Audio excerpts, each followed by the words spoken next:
We've got a fascinating journey ahead, diving into the complexities of symbolic strategies in autism and psychosis through the lens of Lacanian psychoanalysis.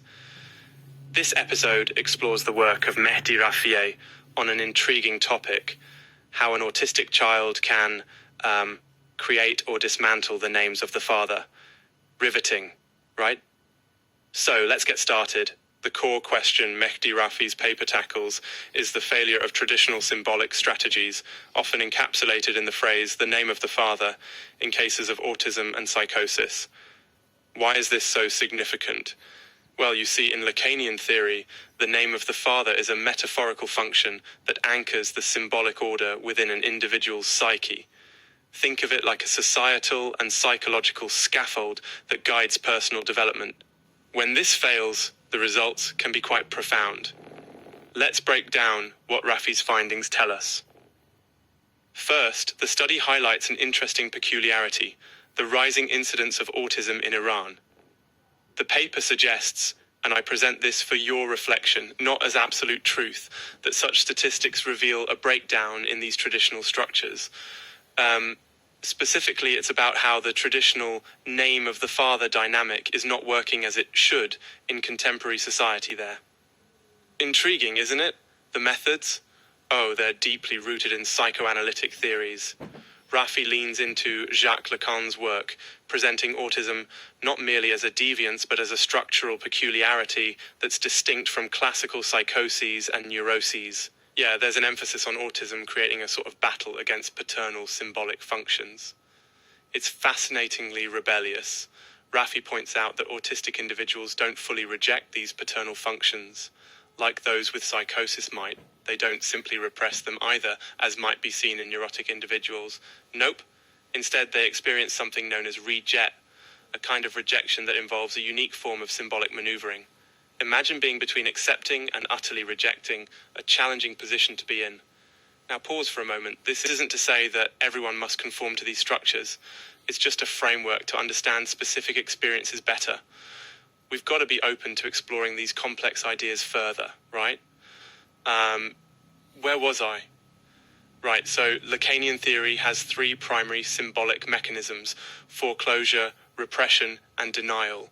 Rafie's work suggests a possible fourth mechanism for autistic individuals, a kind of variance within those structures, which makes it all the more fascinating. By crafting visual rather than purely symbolic signifiers, autistic subjects bypass traditional paths. It's like creating an artistic shortcut around the usual roadblocks of societal expectations. But let's swing back a bit.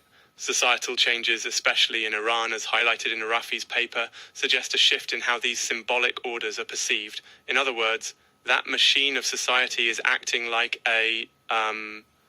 almost like a mishmash of time layers and experiences. It's like we're living in all these historical moments simultaneously. And here's where it gets even juicier. He argues that the modern social machines are challenging these old structures. There's a dynamism in how society interacts with the big other, a concept in psychoanalysis that kind of refers to the societal norms and constructs. It's a broad, metaphorical roller coaster. There's that familiar tightening of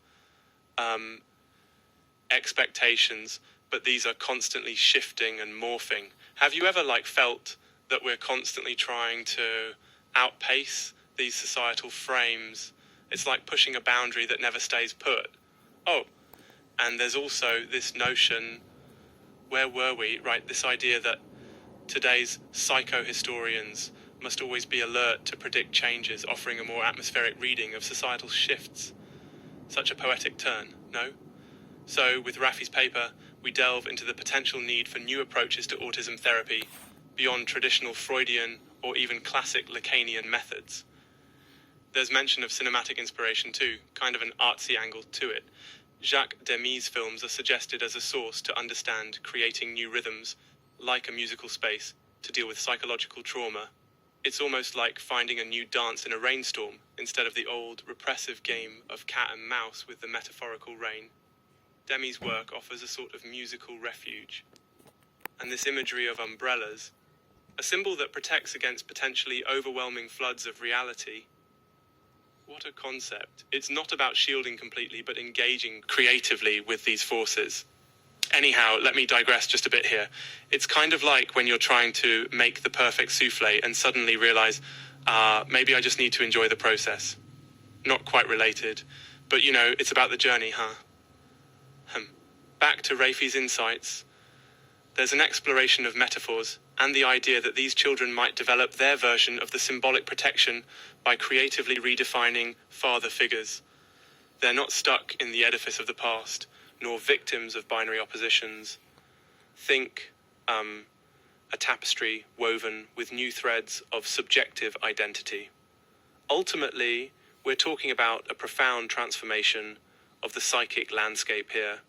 It's about relinquishing certain traditional views in favor of perhaps a more dynamic interplay of societal norms and personal mythologies. These insights, while not gospel, propose new routes to understanding and potentially assisting those navigating these unique psychological territories. And as we wrap up, remember, academic studies provide a lens but not a script for reality. They help us ponder, explore, and maybe even marvel at the complexity of human minds and societies. Thanks.